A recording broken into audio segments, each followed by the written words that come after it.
કે video podcast.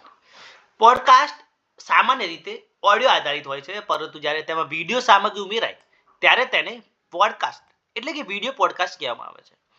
Podcast એ video અને broadcast અથવા તો વિડીયો અને પોડકાસ્ટનું સંયોજન છે. આજકાલ શિક્ષણ, સંશોધન, લાઇબ્રેરી સેવાઓ અને મનોરંજન માટે તેનો વ્યાપક ઉપયોગ થાય છે.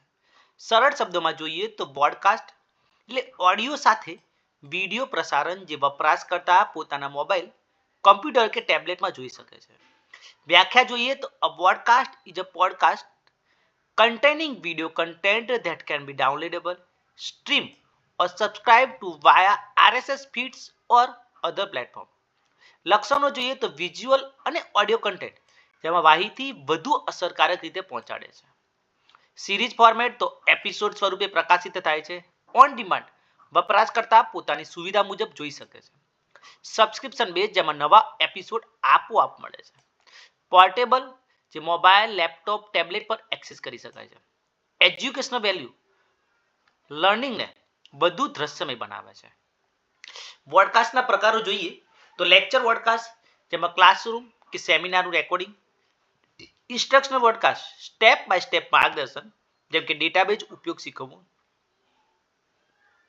ઇન્ટરવ્યુ પોડકાસ્ટ જેમાં સંશોધક, લેખક, પ્રોફેસર સાથેની વાતચીત, પેનલ પોડકાસ્ટ ચર્ચા અને રાઉન્ડ ટેબલ ડિસ્કશન, ડોક્યુમેન્ટરી તથા નેરેટિવ પોડકાસ્ટ જેમાં ઐતિહાસિક, સાંસ્કૃતિક કે વૈજ્ઞાનિક વિષય પર, પ્રમોશનલ પોડકાસ્ટ જેમાં લાઇબ્રેરી સેવાઓ, નવા સંગ્રહ કે ઇવેન્ટ વિશેની માહિતી.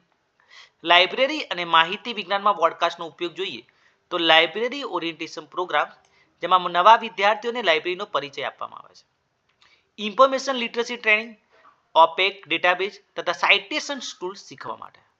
ઓથર ટોક તથા બુક રિવ્યુ લેખકની વાતચીત કે પુસ્તકોની ચર્ચા.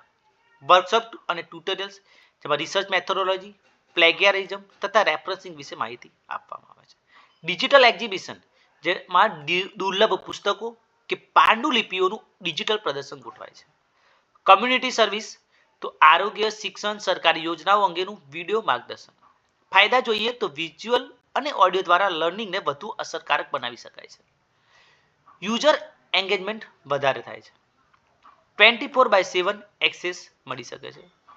લાઇબ્રેરી પ્રોફેશનલ માટે આઉટરીચનું એક ટૂલ છે. રિસર્ચ અને એજ્યુકેશનને સપોર્ટ મળી રહે છે. ગેરફાયદા જોઈએ તો હાઈ બેન્ડવિડ્થની વધારે જરૂર પડે છે. વિડીયો પ્રોડક્શન માટે ટેકનિકલ સ્કિલ્સ અને સાધનોની જરૂરિયાત. ફાઇલ સાઇઝ મોટી હોવાથી સ્ટોરેજની સમસ્યા ઊભી થઈ શકે. યુઝર અટેન્શન સ્પાન ઓછી થઈ શકે છે. નિષ્કર્ષ જોઈએ તો પોડકાસ્ટ એ પોડકાસ્ટનું દ્રશ્ય સ્વરૂપ છે જે શૈક્ષણિક, સંશોધન અને લાઇબ્રેરી સેવા માટે અત્યંત ઉપયોગી છે. લાઇબ્રેરી સાયન્સ ક્ષેત્રે પોડકાસ્ટનો ઉપયોગ orientation, tutorials, book review, digital exhibitions અને ઇન્ફોર્મેશન લિટરસી માટે વધતો જાય છે. તે લાઇબ્રેરીને વધુ ઇન્ટરેક્ટિવ, મોડર્ન અને યુઝર ફ્રેન્ડલી બનાવે છે.